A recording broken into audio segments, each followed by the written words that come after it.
Welcome to the Investor Coaching Show, a podcast to help you get an insider's view of the financial world and escape common investment traps. We look at the financial news of the day and help you make sense of it so you can relax about money. And here's your host, Paul Winkler. All right, back here on the Investor Coaching Show. One of the things that I talk about a lot is the investment industry. You'll have broker-dealers. Now, the way the industry is set up, you go into a bank, and in the bank, they will say, okay, we set you up with a CD. We'll set you up with an investment account, right? We'll set you up with some kind of a savings account and a checking account. You walk in there for the first time. That's the first thing you do, right? Well, let's say if you're walking in there and you have a large sum of money. Well, this happened to a client of mine. And actually, they were talking about that they had sold a home and they had a pretty substantial sum of money, where they had to do something with it. And they said, go to their bank, put the money in a savings account, because typically that's what I'll tell people to do, is just put it in some kind of a savings account, completely liquid, where there are no fees in, no fees out. So savings, money market account, as long as it's FDIC insured, something where you have backing and gives us time to decide what we need to do with it. It gives us time to do some planning is the idea. And you just want to have time, so you don't want to be rushed. You want to be able to think through exactly what I want to do with this money. Well, what happens so often, and this happened for us years and years ago. I was working for a big insurance company, and they would say, okay, we're going to teach you guys how to be successful as a financial person, as a financial planner. That's code word. We call ourselves financial planners no matter what. Didn't matter whether you had a degree or not. You call yourself a financial planner. That's the funny thing. You can actually call yourself that. Financial advisor. You didn't have to have a degree. You could use that term because it sounds better than a salesperson. So what happened is they would say, okay, now call up Mrs. Jones and say, hey, Mrs. Jones, this is, Jojo, whatever, from XYZ insurance company, or, this investment firm, or, Big Bucks Investments, and we want to talk to you about your CDs. And you would just assume that she had a CD. You just figure that, Miss Jones was over the age of 60 and she probably had CDs.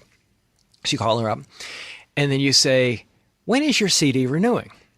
And Mrs. Jones would say, well, as a matter of fact, my CD is renewing in October. Oh, which week? And, October 17th or whatever.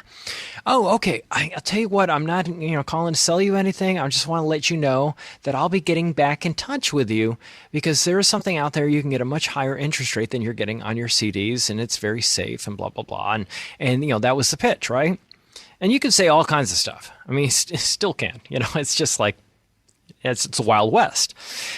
So you didn't have to tell her that she was going to be paying a huge commission. You didn't have to tell her that she was locking up her money, that there was a big back-end surrender penalty because the insurance company had to front a commission to the advisor selling it, and they had to recoup the commission from the interest, that was not paid, but it was, that the insurance company actually earns interest on the investments, and they pay a lower interest rate to the client, and then they'll take out a little bit more to recoup the expense for having paid the commission. So you'll have a back-end surrender penalty and all kinds of liquidity issues. You didn't have to talk about that. It was just one of these, probably technically somebody had to sign something saying that they were aware of that, but they didn't typically read the fine print very often. I mean, it's just not the way it worked.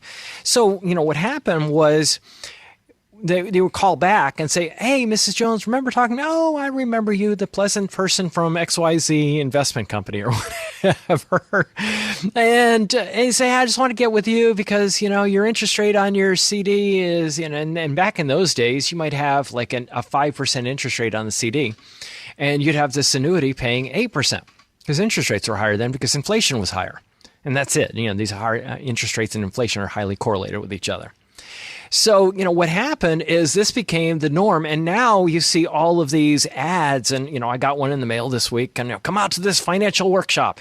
We're holding it at XYZ University. Come out to our financial workshop. We're holding it over here at, something college. And come out to our financial workshop. We're holding it over at the steakhouse. Come out to our financial workshop. We'll buy you dinner and we'll teach you all about everything you ever wanted to know about the financial system. And you go, well, what's the catch? Why are you buying me dinner? Why is this, why are you doing that? Why are you paying for this lovely meal for me?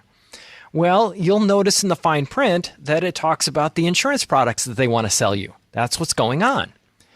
And, one of the things that I talked about, and it was just hit my radar screen this week, was this talk from this guy, this consumer advocate that likes to talk about all different types of things. And here's what he had to say about these products. I loved it.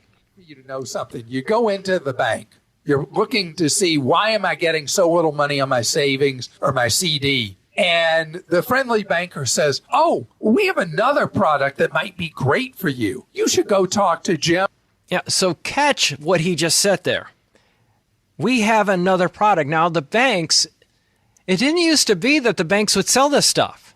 Now they're able to sell these types of products themselves, so you don't even have to go outside the bank. The bank's not losing your CD money. They can just keep it inside the bank these days. And it's been that way for a while. But anyway, that's just kind of catch the gist of what he's saying here. You go to the banker window, the teller window. Oh, go over here, talk to our investment person. They've got something for you. That might be great for you. You should go talk to Jim or Jane or whatever in the branch. And there's no disclosure to you that Jim or Jane or whoever it is are actually trying to sell you crummy annuities. Banks that you think are ultra safe, FDIC insured and all that.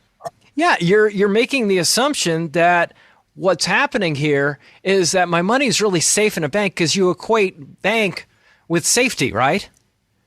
But what they're doing is they're sending you to another part of the bank, and it's a different deal. Ultra safe, FDIC insured and all that are taking advantage of the trust they may have with you as a customer and conning you into buying an absolute piece of trash annuity. Be aware, and that friendly face may be ugly for your money. I just love this guy doesn't pull any punches. But it's just, this is the thing that just drives me crazy. But I see this all the time, and I just have to remind you, beware. Beware. There are a couple very limited cases in my 35 years of doing this where I've thought that an annuity was a good option for somebody, but never one that had a commission. I am not a big fan of commissions, period, end of sentence. And when you take away the commission, the sales of annuities just plummets to nothing. Because if there is no incentive to sell you something where they're going to get paid a lot of money to sell that product, then what happens? They stop recommending it. Miraculously, it's no longer the best thing for you. Keep that in mind. Hey, this is Paul Winkler. Hope you enjoyed today's edition of the Investor Coaching Show. If you want to learn more about what we do, go to our website, paulwinkler.com. Until next time, I'm Paul Winkler, reminding you that I believe that more educated investors are more confident investors, and confident investors are more successful investors. Have a great one. Advisory services offered through Paul Winkler, Inc., an SEC-registered investment advisor. The opinions voiced and information provided in this material are for general informational purposes only and not intended to provide specific advice or recommendations for any individual. To determine what investments are appropriate for you, please consult with a financial advisor. Paul Winkler, Inc. does not provide tax or legal advice. Please consult your tax or legal advisor regarding your particular situation.